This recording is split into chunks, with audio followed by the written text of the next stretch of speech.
آج تک ہمارے کانوں کے پردے ان لوگوں نے مذہبی طبقات نے پھاڑ دیے یہ کہہ کر کہ جناب اگر علی کی ولایت کا اعلان کرنا ہی مقصود ہوتا تو وہ عرفہ میں بیان کر دیتے. تو یہ ساری وجوہات کیوں ہوئی؟ اسی لیے کہ ہم نے رسول اللہ کی وصیت کو بلا دیا. مشہور خطبہ کہیں پہ بیان نہیں ہوتا. ہم نے اپنی طرف سے کئی اضافے کر دیے ہیں لیکن رسول اللہ کے خطبے کو ہم بلا چکے ہیں. سرکار کے خطبے کو ہم کہیں پہ ڈسکس نہیں کرتے, اس پہ گفتگو نہیں ہوتی. کہ آخر ہمارے ہاں ایسا کیوں ہوا کہ ہمارے مذہبی طبقات نے ہمیں حق پورا نہیں پہنچایا؟ کیوں ہمارے ساتھ ہمیں فرقوں میں بانٹ دیا گیا؟ کیوں ہمارا نوجوان آج ہم سے یہی سوال کرتا رہتا ہے, پوچھتا رہتا ہے, پریشان ہے, اتنے سارے فرقے ہیں مولوی صاحب میں کس کی پیروی کروں؟ اور میں تمہارے درمیان ایسی چیزیں چھوڑے جا رہا ہوں کہ اگر تم اسے مضبوط پکڑے رہو تو کبھی گمراہ نہ ہوگے, اور وہ ہے اللہ کی کتاب. یہاں یہ صحیح بخاری کے اندر یہ الفاظ موجود ہیں. میں ابھی اس کے عربی الفاظ آپ کو بتانا چاہتا ہوں. اور پھر یعنی سلفی بعض حضرات, مجھے ان پر حیرت اس لیے ہوتی ہے کہ یہ دعویٰ سلفیت کرتے ہوئے یزید کے ساتھ جا کے کھڑے ہو جاتے ہیں. اسی لیے ہوا یہ کہ بخاری رحمہ اللہ کی جو عادت تھی وہ اکثر روایات کے اندر آپ اس طرح کی قطع اور برد وہ کر لیا کرتے تھے. تو اب سوال یہاں پر یہ پیدا ہوتا ہے میرے بھائیوں, اور اس سوال کو آپ نے یاد رکھنا ہے اور ہمارے علماء سے بھی آپ نے پوچھنا ہے. اگر علماء سے ملاقات ہو, مسجد میں جائیں آپ, اگر یہ کتاب اللہ و سنتی والی روایت کبھی آپ سن لیں مولانا صاحب سے, اور کتاب اللہ و عترتی کی روایت آپ نہ سنیں, تو آپ تو پہلے ان سے کتاب اللہ و سنتی کا ریفرنس مانگ لیں, اور پھر کتاب اللہ و اہل بیتی کو بیان نہ کرنے کی وجہ پوچھ لیں. مولوی صاحب آپ کو کیا بیان کرتے ہیں یا مسجد سے نکال دیتے ہیں, اس کا میں ذمہ دار نہیں ہوں, لیکن بہرحال آپ نے اس کو پوچھنے ہوتے. آپ یہ کیوں ہر بات میں کہتے ہیں کہ جناب ہاں ٹھیک ہے فضائل علی کے اندر تو یہ بات ثابت ہے, یہ حدیث تو ہے, لیکن اس سے شیعہ کا موقف ثابت نہیں ہوتا. ہاں یہ روایت تو ہے حضرت فاطمہ رضی اللہ عنہا علیہ السلام کے بارے میں, لیکن اس سے شیعہ کا موقف ثابت نہیں ہوتا. بھائی میں نے بسم اللہ والصلاۃ والسلام علی رسول اللہ وآلہ وعلا. السلام علیکم ورحمۃ اللہ وبرکاتہ.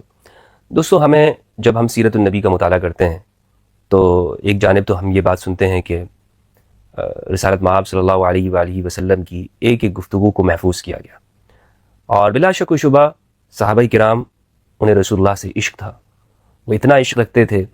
عبداللہ ابن عمر رضی اللہ عنہ کے بارے میں آتا ہے کہ آپ اس جگہ کا بھی خیال کرتے تھے کہ آپ سفر میں اگر جاتے اور آپ کو یاد ہوتا کہ یہاں پر رسول اللہ صلی اللہ علیہ وآلہ وسلم اپنی سواری سے اتر کر صرف آپ بیٹھے ہیں اور اس میں آپ کو کوئی کام وہاں پر ہے, تو عبداللہ ابن عمر رسالت مآب کے وصال کے بعد اس یاد کو زندہ کرتے ہوئے اس سنت پر بھی عمل کرتے تھے. یعنی وہ اس کو سنت سمجھتے تھے, اور یعنی سنت یہی ہے کہ رسول کی یاد میں, رسول کے عشق میں, محبت میں آپ کے کردار کو یاد رکھا جائے, تو اس کو سنت کہا جاتا ہے آپ کے طریقے کو. لیکن یہاں پر ہم بہت ساری چیزیں ایسی ہیں کہ جو سیرت کی کتابوں کو جب مطالعہ کریں تو رسالت مآب کی زندگی کے اندر بہت سارے جمعہ کے خطبات آئے, وہ ہمیں نظر نہیں آتے ہیں. اور جمعہ کے خطبات چلیں کوئی شخص یہ بات کہہ سکتا ہے کہ اس میں کچھ منقول ہوں گے, کچھ کلمات منقول ہوں گے, صحابہ نے اس طرح اس کو جمعہ کے عنوان سے منقول نہیں کیا ہوگا, نقل نہیں کیا ہوگا. لیکن جو ایک اہم ایونٹ ہے, خطبہ عرفہ ہے یا خطبہ غدیر ہے, یہ آپ دیکھیں کہ ہمارے ہاں صحابہ نے تو اس کو نقل کیا ہے. 210 صحابہ کرام تقریباً وہ اس کو نقل کرنے والے ہیں. لیکن مکمل طور پر ہمیں یہ پورا خطبہ, یہ اگر ہم اس کو تلاش کرنا چاہیں گے تو یہ ٹکڑوں کے اندر نظر آتا ہے. اس کی کیا وجہ ہوئی, کیوں ایسا ہوا کہ یہ خطبہ, اور پھر بعد کے زمانوں میں خاص طور پر ہمارے ہاں آج تو ایسا ہی ہوا ہے, عرب میں بھی ہے اور یہاں برصغیر پاک و ہند میں, خطبہ عرفہ اور خطبہ غدیر کو چھپانے کی بھرپور کوشش کی گئی. کیوں, کیا وجہ تھی؟ اور ایک مرتبہ میں نے استاد عدنان ابراہیم سے یہ بات سنی کہ وہ یہ فرما رہے تھے کہ آپ اگر کسی سے پوچھیں گے کتاب اللہ و سنتی کی روایت کا کیا درجہ ہے, تو وہ شیخ صاحب, وہ مولوی صاحب آپ کو فوراً کہے گا کہ متواتر ہے. روایت کیا ہے؟ متواتر ہے. حالانکہ یہ روایت نہ بخاری میں, مسلم, ترمذی, ابن ماجہ, نسائی, ابو داؤد, مسند احمد, مصنف ابن شیبہ, اس میں کہیں پہ موجود نہیں ہے. یعنی یہ ہماری جو صحاح ستہ ہے اس میں نہیں ہے, مصنفات میں نہیں ہے, مسندات میں نہیں ہے کہ میں تم میں 2 گراں قدر چیزیں چھوڑ کے جا رہا ہوں, ایک اللہ کی کتاب اور دوسری میری سنت. جب تک تم ان دونوں کو مضبوطی سے تھام کے رکھو گے کبھی گمراہ نہیں ہوگے, کبھی گمراہ نہیں ہوگے. یہ کتاب اللہ و سنتی والی روایت علماء اور مشائخ اس کو بہت زیادہ بیان کرتے ہیں, اور آج بھی ہمارے ہاں جمعہ کی خطبات کے اندر اس کو پڑھا جاتا ہے, کتاب اللہ و سنتی, کتاب اللہ و سنتی. اور یہ صرف پاکستان کی میں بات نہیں کر رہا ہوں, پوری دنیا کے اندر ہم اہل سنت اسی طرح اس کو پڑھتے ہیں, اور گویا کہ یہ متواتر ہو. حالانکہ یہ صرف موطا امام مالک میں بھی ہے, موطا امام مالک میں ہے, اور وہ بھی بلغنی کہہ کر امام مالک رحمہ اللہ نے اس کو نقل کیا ہے، اور ابن عبد البر نے جامع بیان العلم و فضلہ کے اندر اس کو نقل کیا ہے، اور مستدرک للحاکم کے اندر ہے. لیکن یہ 3 کتابیں ہیں اور یہ کوئی سیاہ ستہ نہیں ہے، لیکن اس میں آپ دیکھیں کہ سند بھی کمزور ہے. موطا میں تو اس کی بالکل سند مذکور نہیں ہے، اور جہاں پہ سند ہے تو وہاں پر علماء نے اس کی سند میں گفتگو کی، حتیٰ کہ سلفی علماء نے بھی اس کی سند میں گفتگو کی ہے. پھر کیا وجہ ہے کہ اس حدیث کو یا اس روایت کو جو کہ ضعیف ہے بڑھ چڑھ کر پیش کیا جاتا ہے، گویا کہ یہ اللہ کی جانب سے متواتر ہو یا ایسی ہو کہ گویا کہ آیت ہو، جس طرح ہم اس کے اوپر عمل کرتے ہیں بات چیت میں، خطبات میں. اور دوسری جانب جو حدیث ثقلین ہے، یہ خطبہ غدیر ہے، خطبہ عرفہ ہے، ہمیشہ ہر زمانے میں ہماری جانب سے یہ کوشش رہی کہ اس کو چھپا کے رکھو، اس کو آپ بیان نہیں کرنا. جمعہ کی خطبات تو دور کی بات ہے، عید میں بھی ہم عرفہ میں اس کو بیان نہیں کرتے. اللہ اکبر. حالانکہ میں نے آپ کو بتایا کہ صحابہ کرام تو رسول اللہ کی سنتوں کا بڑا خیال رکھتے تھے، آپ کی یادوں کا بڑا خیال رکھتے تھے، اور آپ نے امت تک پہنچائی. سب صحابہ کرام نے اس کو بیان کیا. اس کو تسلیم کرنے میں کوئی کسی کو عار نہیں ہونا چاہیے. یہ صحابہ کرام نے اس کو نقل کیا ہے، امت کو امانت پہنچائی ہے. لیکن پھر آگے ہم نے کیا کیا؟ ہم نے کیوں اس کو بھلا دیا ہے اور اس کے اوپر ہم گفتگو نہیں کرتے ہیں، اور اس پر ہم اس کو ایک جگہ پر بیان نہیں کرتے. تو آج میری کوشش یہ رہی کہ میں اہل سنت کی صحیح کتابوں سے مختصر طور پر اس کو یکجا کر کے آپ کے سامنے بیان کروں کہ یہ خطبہ غدیر جو ہے، جب اس کو بیان ہم کرتے ہیں تو ایسا تاثر ملتا ہے کہ گویا کہ یہ شیعہ کی حدیث ہے.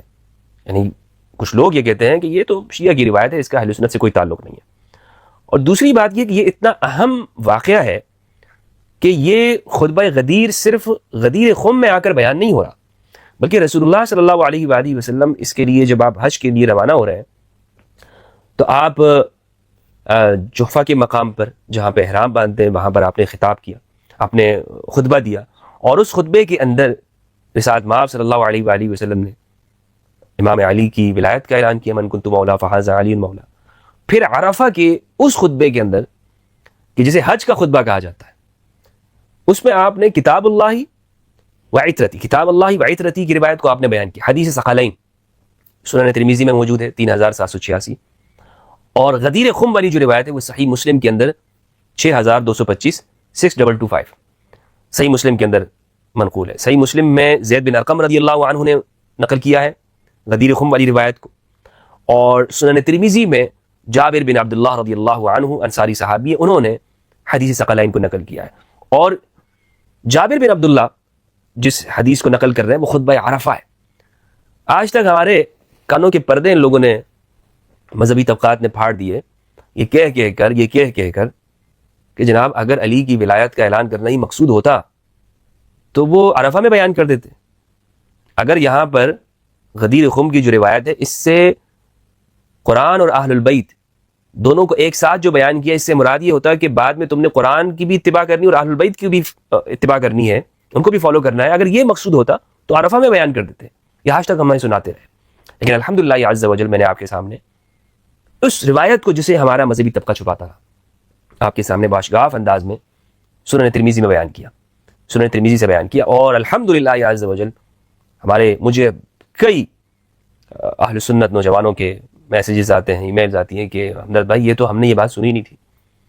یہ میں تحدیث نعمت کے طور پہ بیان کر رہا ہوں، اپنی کوئی تعریف نہیں کر رہا ہوں. تحدیث نعمت یعنی جو اللہ سبحانہ و تعالیٰ نے مجھ فقیر سے کام لیا، اور دعا یہی ہے کہ پروردگار ہمیشہ مجھ سے یہی کام لیتا رہے کہ اہل بیت کے معارف وہ آپ کے سامنے بیان کروں. تو عرفہ میں خطبہ دیا ہے رسول اللہ صلی اللہ علیہ وآلہ وسلم نے، صحیح بخاری کے اندر موجود ہے. حدیث کا نمبر ہے 67 اور 105 67 اور 105. ابن سیرین نے نقل کیا، انہوں نے عبد الرحمن ابن ابی بکرہ سے، وہ اپنے والد سے، کہ نبی صلی اللہ علیہ وآلہ وسلم اپنے اونٹ پر بیٹھے ہوئے تھے. وَأَمْسَكَ إِنسَانٌ بِخِطَامِهِ أَوْ بِزِمَامِهِ، اور ایک انسان نے اونٹ کا جو لگام تھا اس کو پکڑا ہوا تھا. قَالَ أَيُّ يَوْمٍ هَذَا، تو سرکار نے فرمایا أَيُّ يَوْمٍ هَذَا، یہ کون سا دن ہے؟ فَسَكَتْنَا حَتَّى ظَنَنَّا أَنَّهُ سَيُسَمِّيهِ بِسِوَاءِ اسْمِهِ. ہم سب خاموش ہو گئے کیونکہ ہم نے یہ سمجھا کہ کہیں ایسا نہ ہو کہ رسالت مآب صلی اللہ علیہ وآلہ وسلم کوئی اور نام اس دن کو دے دے. یعنی صحابہ کے اس عمل سے یہ بات معلوم ہوتی ہے کہ صحابہ رسول اللہ صلی اللہ علیہ وآلہ وسلم کے سامنے وہ لب کشائی جو نہیں کر رہے ہیں، تو اس بات کو جانتے ہیں کہ اگر رسول اللہ اس دن کو کوئی اور دن قرار دے دیں تو یہ رسول اللہ کے اختیار میں ہے. اللہ اکبر. یعنی رسول اللہ بے اختیار نہیں ہے.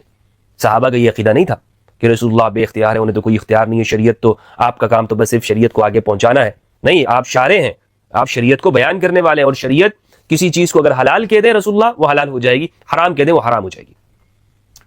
قال الیس یوم النحر، آپ نے فرمایا کیا یہ قربانی کا دن نہیں ہے؟ قلنا بلا، جی یا رسول اللہ، ہم نے کہا جی یا رسول اللہ۔ قال فای شہر ھذا، پھر پوچھا رسول اللہ نے یہ کون سا مہینہ ہے؟ تو ہم لوگ خاموش ہو گئے، ہم نے گمان کر لیا کہ کہیں رسول اللہ اس کو کوئی اور نام نہ دے دیں۔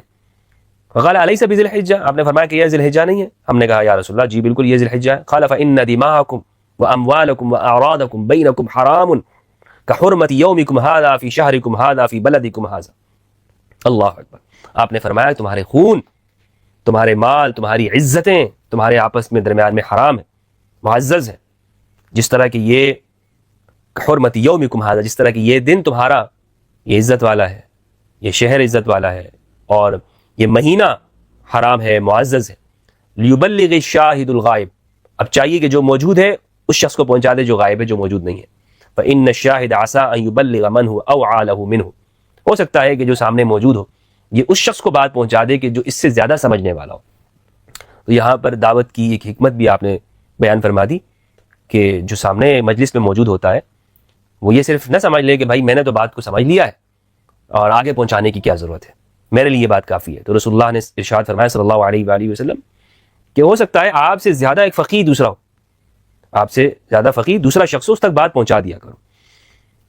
تو یہ تو بخاری کے اندر یہاں پر کتاب العلم کے اندر یہ خطبہ یہاں پہ موجود ہے۔ صحیح مسلم کے اندر باب حجۃ النبی صلی اللہ علیہ وآلہ وسلم میں حدیث نمبر 2950 ہے، اور یہ روایت امام جعفر صادق علیہ السلام سے صحیح مسلم کے اندر مروی ہے، اور امام جعفر صادق علیہ السلام نے اسے نقل کیا، روایت کیا اپنے والد یعنی محمد الباقر علیہ السلام سے۔ امام محمد الباقر کہتے ہیں، فرماتے ہیں کہ میں دخلنا علی جابر بن عبداللہ، ہم جابر بن عبداللہ انصاری رضی اللہ عنہ کے پاس آئے، فسأل عن القوم حتى انتهى إلي فقلت أنا محمد بن علي بن حسین۔ جابر بن عبداللہ نے جو ان کے پاس لوگ آ رہے تھے ان کے بارے میں پوچھا کہ کون کون ہے، کیونکہ اس وقت میں حضرت جابر بن عبداللہ کی آنکھ کی بینائی وہ جاتی رہی تھی، آپ آنکھوں سے نابینا ہو چکے تھے، ضعیف العمر تھے۔ تو امام محمد باقر علیہ السلام نے فرمایا کہ میں ہوں محمد الباقر، محمد بن علی، محمد بن علی بن الحسین۔ بہت پیارا واقعہ ہے اور اس کو سنیے گا، یہ صحیح مسلم کے اندر ہے۔ تو امام باقر نے کہا کہ میں ہوں حاضرین میں محمد بن علی علیہ السلام۔ فأهوى بيده الى رأسي، اللہ اکبر، حضرت جابر نے ہاتھ بڑھا کر میرے سر پہ رکھا اور میرا اوپر اور پھر نیچے کا یہ جو بٹن ہوتا ہے قمیص میں اس کو کھولا اور انتہائی شفقت اور محبت سے اپنی ہتھیلی میرے سینے کے درمیان رکھتی، ایسے رکھتی سینے کے درمیان یہاں پہ، اور ان دنوں میں بالکل نوجوان تھا۔ آپ نے فرمایا میرے بھتیجے تمہیں خوش آمدید، تم جو چاہو پوچھ سکتے ہو، تم جو چاہو پوچھ سکتے ہو۔ میں نے ان سے سوال کیا، وہ ان دنوں نابینا ہو چکے تھے، نماز کا وقت ہو گیا تھا اور موٹی بنائی کا ایک کپڑا اوڑھنے والا لپیٹ کر نماز کے لیے کھڑے ہو گئے۔ وہ جب بھی اس کے ایک حصے کو دوسری جانب کندھے پر ڈالتے تو چھوٹا ہونے کی بنا پر اس کے دونوں جو سائڈ تھے وہ واپس آ جاتے، جبکہ ان کی جو چادر ان کے پہلو میں ایک کھونٹی پر لٹکی ہوئی تھی، انہوں نے ہمیں نماز پڑھائی۔ اچھا، نماز سے فارغ ہو کر میں نے عرض کی مجھے رسول اللہ صلی اللہ علیہ وآلہ وسلم کے حج کے بارے میں بتائیے۔ انہوں نے اپنے ہاتھ سے اشارہ کیا اور 9 گرہ بنائی اور کہنے لگے بلا شبہ 9 سال رسول اللہ صلی اللہ علیہ وآلہ وسلم نے توقف فرمایا، حج نہیں کیا۔ اس کے بعد 10ویں سال آپ صلی اللہ علیہ وآلہ وسلم نے لوگوں میں اعلان کروایا کہ اللہ کے رسول صلی اللہ علیہ وآلہ وسلم حج کو جا رہے ہیں۔ یہ اعلان سنتے ہی بہت زیادہ لوگ مدینہ میں آ گئے، وہ سب اس بات کے خواہشمند تھے کہ رسول اللہ صلی اللہ علیہ وآلہ وسلم کی اقتداء کریں، آپ کے پیچھے نماز پڑھیں، اور جو کچھ رسول اللہ صلی اللہ علیہ وآلہ وسلم کریں اس پر عمل کریں۔ بس ہم سب آپ صلی اللہ علیہ وآلہ وسلم کے ساتھ نکلے، یہاں تک کہ ذوالحلیفہ پہنچ گئے۔ وہاں حضرت اسماء بنت عمیس رضی اللہ عنہا نے محمد بن ابی بکر کو جنم دیا۔ محمد بن ابی بکر حضرت ابو بکر رضی اللہ عنہ کے بیٹے ہیں۔ رسول اللہ صلی اللہ علیہ وآلہ وسلم کی طرف پیغام بھیجا۔ آپ صلی اللہ علیہ وآلہ وسلم نے فرمایا غسل کرو، کپڑے کا لنگوٹ کسو اور حج کا احرام باندھ لو۔ پھر آپ صلی اللہ علیہ وآلہ وسلم نے ذوالحلیفہ کی مسجد میں نماز ادا کی اور اپنی اونٹنی پر سوار ہو گئے۔ یہ قصبہ اونٹنی تھی۔ جب آپ صلی اللہ علیہ وآلہ وسلم کی اونٹنی آپ کو لے کر بیدا کے مقام پر سیدھی کھڑی ہوئی، میں نے آپ صلی اللہ علیہ وآلہ وسلم کے سامنے تحت نگاہ پیادے اور سواری دیکھے۔ آپ کے دائیں بائیں اور آپ کے پیچھے بھی یہی حال تھا، ہر طرف سواری سوار تھے، رسول اللہ صلی اللہ علیہ وآلہ وسلم ہمارے درمیان موجود تھے، آپ پر قرآن نازل ہوتا تھا اور آپ ہی اس کی حقیقی تفسیر جانتے تھے، جو آپ صلی اللہ علیہ وآلہ وسلم بیان کرتے تھے، جو کرتے تھے، ہم بھی اس پر عمل کرتے تھے۔ پھر آپ نے اللہ کی توحید کا تلبیہ پکارا، لبیک اللہم لبیک لبیک لا شریک لک لبیک ان الحمد والنعمت لک والملک لا شریک لک۔ لوگوں نے بھی وہی تلبیہ پکارا اور جو آج پکارتے ہیں، آپ نے ان کے تلبیہ میں کسی بات کو مسترد نہیں کیا اور اپنا وہی تلبیہ جو پکار رہے تھے پکارتے رہے۔ جابر بن عبداللہ رضی اللہ عنہما کہتے ہیں ہماری نیت حج کے علاوہ کوئی اور نہ تھی۔ حج کے مہینوں میں عمرے کو ہم جانتے تک نہ تھے، حتیٰ کہ جب ہم آپ صلی اللہ علیہ وآلہ وسلم کے ساتھ مکہ گئے تو آپ نے حجر اسود کا استلام ہاتھ یا ہونٹوں سے چھونا یعنی استلام کیا، پھر طواف شروع کیا، 3 چکروں میں چھوٹے قدم اٹھائے کندھوں کو حرکت دیتے ہوئے، پھر تیز چلے، 4 چکروں میں آپ آرام سے چلے، پھر آپ صلی اللہ علیہ وآلہ وسلم مقام ابراہیم کی طرف بڑھے اور یہ آیت تلاوت فرمائی وَاتَّخِذُوا مِن مَقَامِ ابراہیم مُصَلَّى، اور مقام ابراہیم جہاں آپ کھڑے تھے کہ نماز کی جگہ اسے بناؤ۔ آپ صلی اللہ علیہ وآلہ وسلم نے مقام ابراہیم کو اپنے اور بیت اللہ کے درمیان رکھا۔ میرے والد محمد الباقر کہا کرتے تھے اور مجھے معلوم نہیں کہ انہوں نے رسول اللہ صلی اللہ علیہ وآلہ وسلم کے علاوہ کسی اور کے حوالے سے یہ کہا ہو کہ آپ 2 رکعتوں میں قل هو اللہ احد اور قل یا ایھا الکافرون پڑھا کرتے تھے۔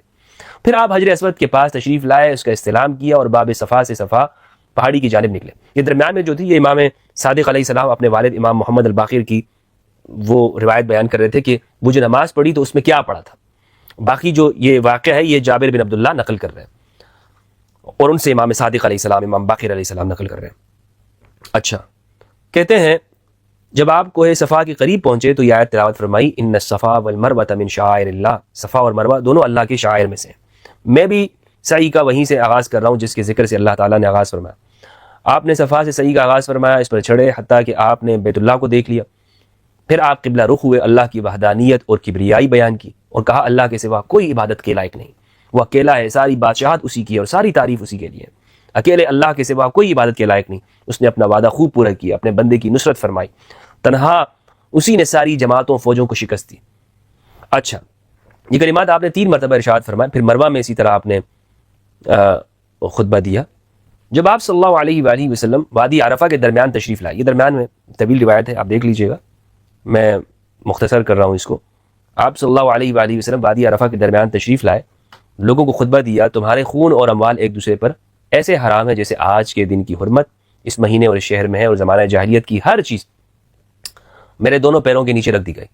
یعنی اب زمانہ جاہلیت کی چیزوں کا اعتبار نہیں ہے، جاہلیت کے خون بے اعتبار ہو گئے، اور پہلا خون بہا جو میں اپنے خونوں میں سے معاف کرتا ہوں وہ ابن ربیعہ کا ہے کہ وہ بنی سعد میں دودھ پیتے تھے اور اس کو حذیل نے قتل کر ڈالا۔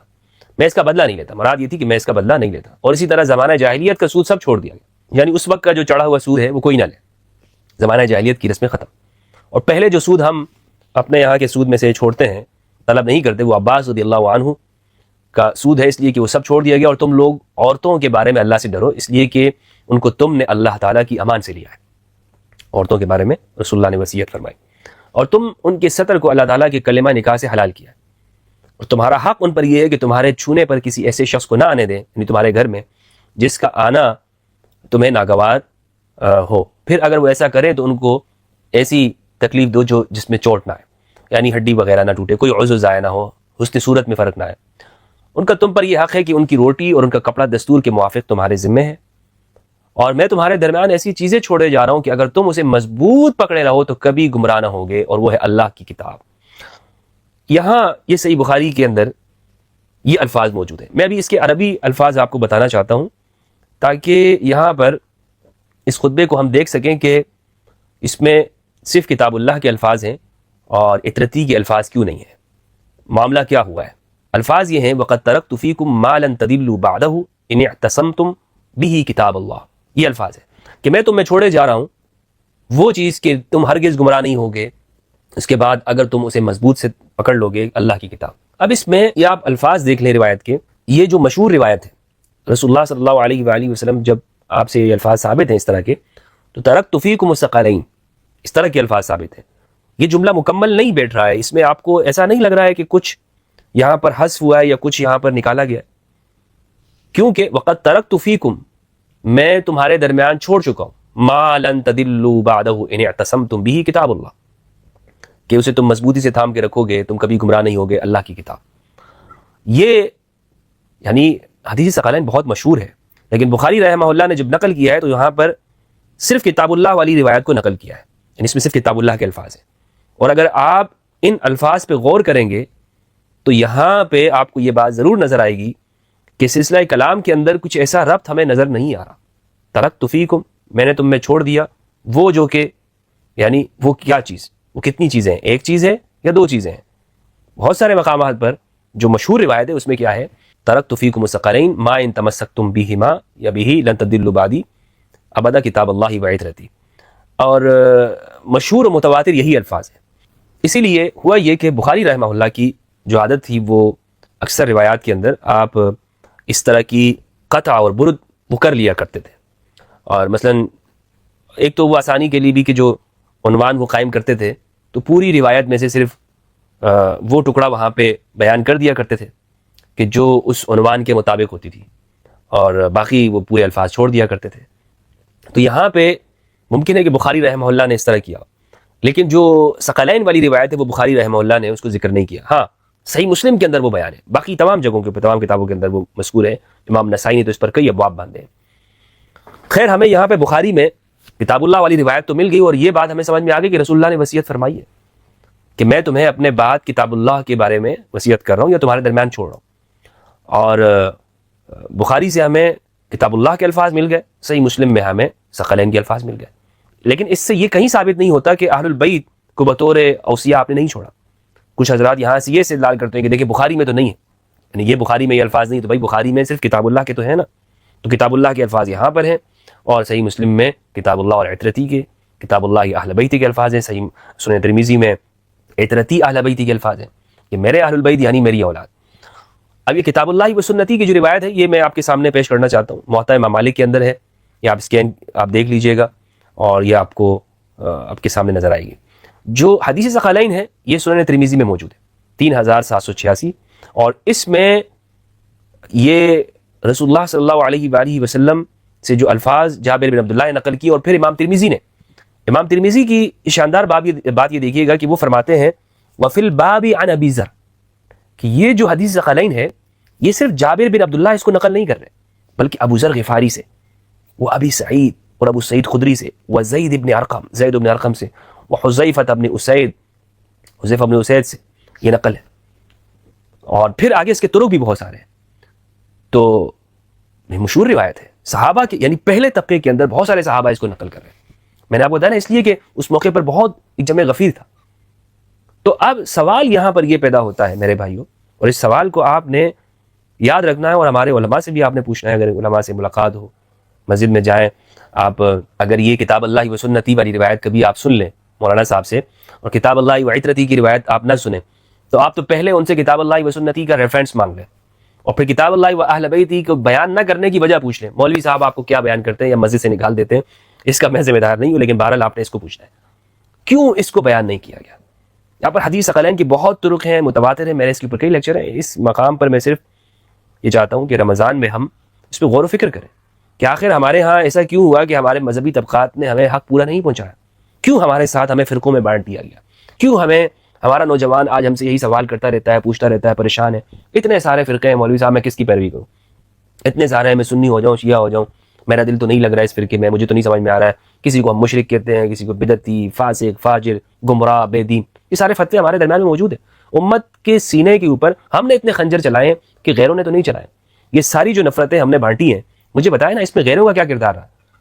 یہ جتنے بھی آج گلا پھاڑ پھاڑ کے ہم ایک دوسرے کے خلاف تقریریں کر رہے ہوتے ہیں، معذرت کے ساتھ میں یہ لفظ استعمال کروں، گلا پھاڑ کے، اور باقی ہم مطلب ایسے بھی ہو گئے ہیں کہ بعض مسجدوں سے تو نکال دیا جاتا ہے کہ آپ نے کیوں فلاں فرقے کے خلاف تقریر نہیں کی، آپ کیوں اس کو یہ بیان نہیں کر رہے یا اس اختلافی معاملے کو بیان نہیں کر رہے۔ آج مزہ نہیں آیا مولوی صاحب آپ نے جو تقریر کی نا، اس میں آپ نے جب تک دوسروں فرقوں کی آپ نے صحیح طرح وہ اس میں ان کے اوپر دو چار جملے آپ نے بول نہیں دیے تو آپ کی تقریر کی قیمت نہیں بڑھتی، آپ کی گفتگو میں کمال نہیں آتا۔ تو یہ ساری وجوہات کیوں ہوئی؟ اسی لیے کہ ہم نے رسول اللہ کی وصیت کو بھلا دیا۔ مشہور خطبہ کہیں پہ بیان نہیں ہوتا، ہم نے اپنی طرف سے کئی اضافے کر دیے ہیں، لیکن رسول اللہ کے خطبے کو ہم بلا چکے ہیں، سرکار کے خطبے کو ہم کہیں پہ ڈسکس نہیں کرتے، اس پہ گفتگو نہیں ہوتی۔ اس میں واعظانہ بات نہیں کر رہا ہوں، بلکہ میں کئی جگہ پر الحمدللہ اس پہ علمی لیکچر ریکارڈ کر چکا ہوں، گفتگو ہوئی ہے، اور دلائل کے ساتھ میں نے اس اس حدیث کو بیان کیا ہے، اور صرف اس لیے کہ اللہ سبحانہ و تعالیٰ کے لیے ہماری گواہی ہو، یعنی اور کوئی مقصد نہیں رہا. مقصد یہی رہا ہے کونوا قوامین بالقسط شہداء للہ، اللہ کے لیے کھڑے ہو جاؤ انصاف کی گواہی دیتے ہوئے. کونوا قوامین بالقسط، انصاف کے ساتھ کھڑے ہو جاؤ اللہ کے لیے گواہی دیتے ہوئے. آج میری آپ کی گواہی کیا وہ اللہ کے لیے ہے یا اپنے فرقوں کے لیے ہے؟ پوچھیں نا مولانا صاحبان سے، پوچھیں ان سے کہ یہ آپ اللہ کے لیے گواہی کیوں نہیں دے رہے ہوتے؟ آپ یہ کیوں ہر بات میں کہتے ہیں کہ جناب ہاں ٹھیک ہے فضائل علی کے اندر تو یہ بات ثابت ہے، یہ حدیث تو ہے، لیکن اس سے شیعہ کا موقف ثابت نہیں ہوتا. ہاں یہ روایت تو ہے حضرت فاطمہ رضی اللہ عنہا علیہ السلام کے بارے میں، لیکن اس سے شیعہ کا موقف ثابت نہیں ہوتا. بھائی میں نے آپ سے شیعہ کا موقف نہیں پوچھا. ہم نے کب آپ سے پوچھا ہے کہ آپ ہمیں شیعہ کا موقف بتائیں، آپ ہمیں ضرور یہ بتائیں کہ ہاں شیعہ کا موقف یہ ہے، نہیں شیعہ اس بارے میں کیا کہتے ہیں؟ نہیں، خدا کے بندے، ہم تو آپ سے یہ بات ہی نہیں کر رہے. کبھی بھی آپ یہ حدیث ثقلین کی اسی روایت کے جو 3786 ہے سنن ترمذی کی، اس پہ آپ تشریح دیکھ لیں سلفی علماء کی، سر پکڑ کے بیٹھ جائیں گے، واللہ آپ حیران ہو جائیں گے کہ آخر ہمارے سلفی علماء ماشاءاللہ سلف کی بات کرنے والے. سلف کی بھی اہل البیت سے بڑا سلف کون ہے؟ اہل البیت سے بڑے ہمارے لیے، یعنی اگر ہم سلفی ہیں تو سچا سلفی تو وہی ہوگا نا کہ جو امام جعفر صادق کو اپنا رہنما مانے، امام محمد الباقر کو اپنا امام مانے. سچا سلفی وہ نہیں ہے کہ جو ابن تیمیہ کی تشریحات کو لے کر بیٹھ جاتا ہے اور صرف سلفیت کی دعویٰ کرتا ہے کہ جناب میں سلفی ہوں ماشاءاللہ، اور بس ابن تیمیہ یا محمد بن الوہاب نجدی کے افکار، ان کی روایات، ان کی گفتگو کو، ان کے عقائد کو ہم مضبوطی کے ساتھ لے کے بیٹھ جائیں گے. میرے سلفی بھائیوں، کسی سے نفرت کرنا صرف اس بنیاد کے اوپر چونکہ یہ ابن تیمیہ کے افکار پر نہیں ہے یا محمد بن الوہاب نجدی کے افکار پر نہیں، یہ کہاں کا معیار ہے؟ یہ کہاں کا معیار درست ہو سکتا ہے؟ ہم خود اپنے آپ کو سلفی نہیں کہتے. تو سلفیت کا معنی کیا ہے؟ سلفیت کیا ابن تیمیہ کے اوپر ختم ہو جاتی ہے؟ سلفیت کیا محمد بن الوہاب کے اوپر ختم ہو گئی؟ سلفیت کیا ابن عثیمین کے اوپر یا ناصر الدین البانی یا ابن جبرین ان کے اوپر ختم ہو گئی یہ سلفیت؟ یا عثمان الخمیس صاحب، یہ سلفیوں کے علماء ہیں نا، چھوٹی کے علماء ہیں آپ کے. تو میرے بھائی بات ساری یہ ہے کہ ہم ہمیشہ جب بھی اہل البیت کے حوالے سے گفتگو ہوتی ہے تو ہمارا پورا زور اسی پر ہوتا ہے کہ ہم پہلے لوگوں کے عقائد محفوظ کر لیں. بھائی ایمان سے جا رہے ہیں لوگ، یقین کریں ہم عقائد کے پیچھے پڑے ہوئے ہیں. یعنی کس لیے؟ اگر حدیث ثقلین بیان ہوئی تو ان کے تو عقیدے خراب ہو جائیں گے. یعنی عقیدہ کیا ہے؟ فرقوں سے نکل جائیں گے نا، فرقوں سے نکل جائیں گے، اور یہ تو ہمارے نہیں رہیں گے. تو اللہ کے بندے، اگر آپ حدیث ثقلین بیان نہیں کریں گے تو آپ ان کو صحیح دین پر کیسے قائم رکھ سکیں گے؟ اور صحیح دین کیا ہے؟ کتاب اللہ اور اہل البیت کا. تو وجہ کیا بنی؟ وجہ صرف اور صرف یہی کہ ہم نے اپنے اوپر ان کو، جو جن سلف کی ہم بات کرتے ہیں یا جن سلف کے لیے ہم مرنے کاٹنے کے لیے تیار ہوتے ہیں، ان سلف کی تو ہم روایات کو نہیں مان رہے. اور ان سے بڑا سلف کون ہے؟ یعنی ابن تیمیہ سے آگے جا کر جو بڑے سلفی ہیں وہ تو صحابہ ہیں نا، سلفی نہیں سوری، وہ سلف جو ہیں، جو بڑے سلف ہیں وہ تو صحابہ کرام ہیں. یعنی جابر بن عبداللہ ہے، ابو ذر ہے، ابو سعید خدری ہیں، عبداللہ ابن مسعود ہیں، امام علی کے جانثار عمار یاسر ہیں، مقداد ہیں. یہ ہمارے لیے سلف کیوں نہیں ہے؟ اور پھر یعنی سلفی بعض حضرات، مجھے ان پر حیرت اس لیے ہوتی ہے کہ یہ دعویٰ سلفیت کرتے ہوئے یزید کے ساتھ جا کے کھڑے ہو جاتے ہیں. استغفر اللہ العظیم، یزید کو اپنا بڑا اور امیر مان لیتے ہیں، لیکن امام حسین علیہ السلام کی جب بات آتی ہے تو ان کے لیے علیاذ باللہ خطرناک قسم کے عقائد انہوں نے رکھ لیے. روایت میں یہ آتا ہے، اور امام حسین علیہ السلام نے تو یزید حکمران تھا، اور امام حسین علیہ السلام بعض نے تو کتابیں لکھی ہیں امام حسین علیہ السلام کے خلاف، آپ کے قیام کے خلاف.